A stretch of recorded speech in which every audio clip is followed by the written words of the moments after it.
Hi, my name's Phil. I like talking about politics, and in this video, I'd like to discuss the evidence of Dominic Cummings to the COVID inquiry today. From his attacks on everyone that wasn't him or part of his personal team, to his justification for trying to directly control the Prime Minister, it is clear that despite the rest of the dysfunction in government that was clear at the time, Dominic Cummings himself should never have been allowed to organise anything. But first, if you'd like to be notified of daily news and politics, please subscribe to the channel. So there was a lot in the COVID inquiry today, including the complete disregard that Boris Johnson had for human life. But I want to focus in on the evidence from Dominic Cummings in this video. We know Johnson was responsible for many unnecessary deaths, but I want to discuss the really dangerous notion of a political advisor, because that's all Cummings was, being given too much power. So I would say one of the biggest features of the Conservatives over the past few years has been their complete disregard for accountability.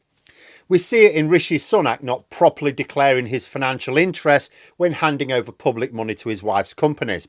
We saw it in Liz Truss in not wanting an economic assessment report to accompany her ill-fated mini-budget. We saw it from Boris Johnson in the refusal to hand over WhatsApp messages and his lies and obfuscation in Parliament. We saw it in Theresa May with her refusal to publish the impact assessment of a hard Brexit until forced to by Parliament. But at least all of these political leaders were in their positions via some sort of proper process. Like the fact that we have weak checks and balances in our system is partly down to an unrepresentative first past the post system, but mostly down to a very one-sided media, which has little interest in journalistic integrity, and nor will they until forced with much tighter regulation. But Dominic Cummings was a complete aberration. Obviously, prime ministers have political advisors and they will have a very senior political advisor. And yes, they're very influential, but they don't have this level of power. Cummings was not elected to any government position. He was Johnson's senior political advisor. But he was still, in terms of our system of government, just an advisor. He could advise on staffing. He could even advise on cabinet appointments. But he should never have been given the authority to hire or fire or move around or spend a load of public money. You know, this is important because he's simply not part of any of our checks and balances against the abuses of executive power. He's not supposed to wield any executive power. Everything that Cummings did officially was deemed to have been done by Boris Johnson. For example, in the COVID inquiry today, Dominic Cummings talked about trying to have Martin Reynolds sacked as Johnson's principal private secretary. Cummings justified this by saying, well, the post should be held by someone suitable. What he meant was that it should be held by someone whom Cummings approved of. You know, as I listened to Cummings' evidence today, which I'm not sure has much value to the inquiry, if I'm honest, what I heard was a man explaining how he tried to systematically remove any and all views being presented to Boris Johnson other than his own. He talked about it all the time. Oh, to get rid of that person because they kept talking to Boris Johnson. I wanted to get rid of them. So he was basically saying, I wanted to control all the information that went to Boris Johnson. You know, he described how he tried to stop information from the Cabinet Office and the Treasury going directly to the Prime Minister.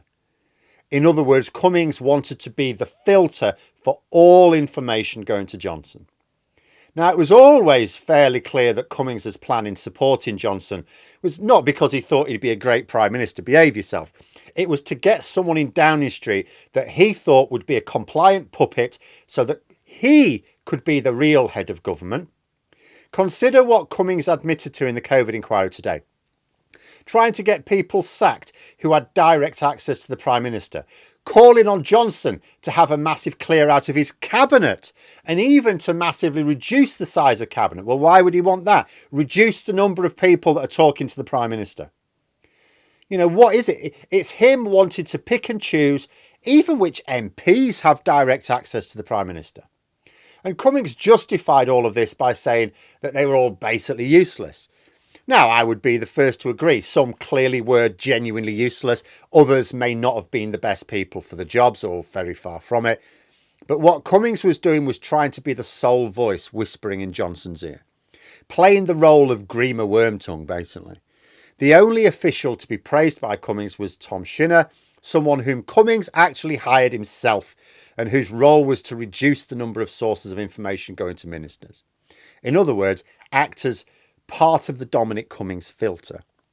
And Cummings tried to say that decisions were not really taking place in cabinet. Oh, officially they took place in cabinet, but actually these decisions were taking place elsewhere. And when pressed about this, on this by Hugo Keith Casey, who's like the inquiry's lead counsel, Cummings suggested that this is how things had been for a very long time. I strongly suspect that is not the case, and there's no real way of Cummings knowing anyway. But to me, it just sounded like excuses. You know, all of his attempts to remove anyone who would not be of his own mind was justified as getting rid of incompetence. But it was all part of his own power plays. Now, don't get me wrong, Cummings may well have been one of the more able of the Muppets involved in our decision making. But if he thought he'd make such a great head of government, he should have gone down the political path. Being the Prime Minister's senior political advisor, that's already a really influential position. But that wasn't enough for him. It wasn't enough to be one of the most regular voices that the Prime Minister heard. He wanted to be the only one. And this is problematic for quite a few reasons, but a couple of main ones. First, ministers can be a bit limited at the best of times, like they're politicians. So they spend, as they should, most of their time thinking in terms of political strategy. After all, if you're going to achieve anything and you want to carry on achieving things, well, you need to win the next election. So you're always thinking politically. Of those who think at all, that is. I mean, recent ministers, some of them don't seem to think anything. So when they do need information which is actually going to inform important policies that you have to get right, they have to have all the information that it's possible for them to absorb. Because then they make the decisions. You cannot allow an equally limited but not even elected official to decide what isn't relevant. Because then it goes to a minister who's then deciding. But they're deciding based on like too little information. So of course they're going to come to the wrong decision.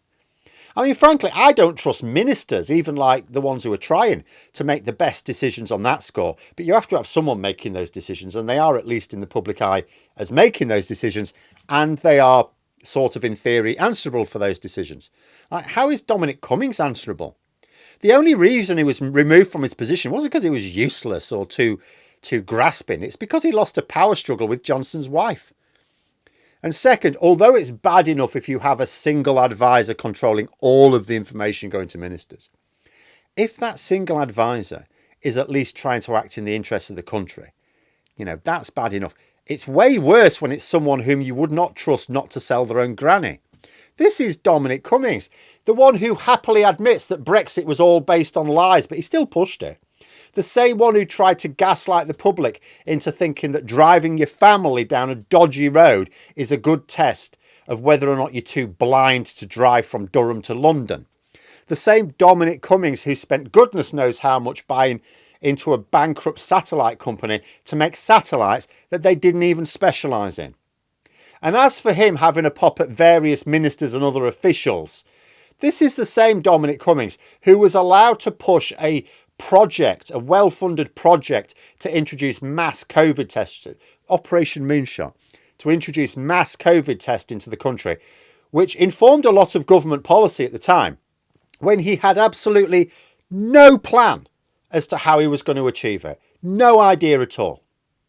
Now, obviously, this never came about because it was very obviously not at all feasible to anyone who was paying attention. You know, it may well be you can make a strong argument that a lot of senior politicians and officials alike were out of their depth during 2020. But Cummings was one of them. Far too conceited to be an effective decision maker. I mean, some of his evidence today will, I'm sure, be relevant. He talked, for example, as he has in the past, about how Boris Johnson would keep changing his mind. You know, that he would make a decision and then someone who didn't like it would have a quiet word with him later and then he'd change it again. And this is corroborated by others as well. And it's obvious to see that this would make any government strategy impossible. And we could see that he was changing his mind all the time, even in 2020, without knowing all this. You know, if every time you decide on a course of action, you know, if the Prime Minister might change his mind later that day or the next day or even the next week, of course it's going to be chaos. You know, much of Cummings's criticisms will be valid, but, and this is important, only if corroborated by other more credible witnesses. And that's the problem with today. Politically interesting because Cummings is painting a picture of a Conservative government in complete disarray. And although he won't intend to throw Sunak under the bus, I don't think he had any... In fact, I think he got on quite well with Rishi Sunak. But his testimony will do that anyway. Like, Cummings still wants to destroy Johnson's reputation as well as enhance his own. But all I saw in Cummings today and what he had to say was a man who, just like Johnson, wanted to play at being king and ended up leaving Downing Street in disgrace. But there we are. Those are my thoughts. Let me know yours in the comments below. I hope you found the video interesting. If you did, please click the like button. And if you'd like to support the channel further, the join button for memberships. And until next time, I'll see you later.